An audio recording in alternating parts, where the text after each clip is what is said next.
মানুহবোৰ ইমান স্পীডেৰে কলৈ গৈছে। সৰুতে চাইকেল শিকোতে মায়ে সাৱধান কৰি দিছিল, স্পীডত নচলাবি, পৰিবি।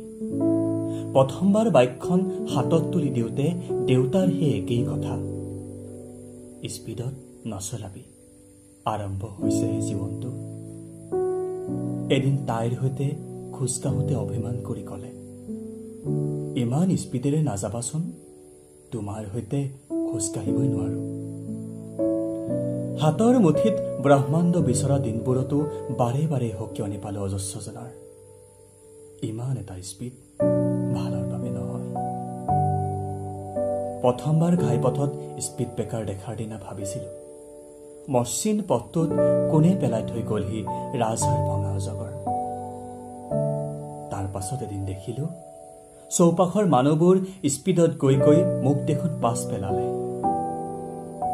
ইমান স্পীডেৰে তাই গুচি গল জীৱনৰ পৰা, একো কৰিব নোৱাৰিলো।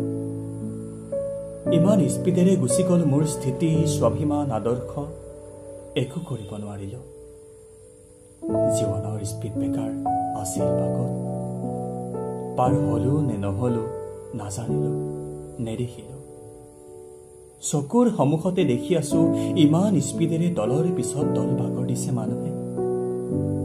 কমিউনিষ্টবোৰ হৈ পৰিছে গেৰুৱাবাদী, জাতিৰ কঁকালত গোৰ মাৰি মাৰি পিন্ধি লৈছে বৰ বৰ টুপি।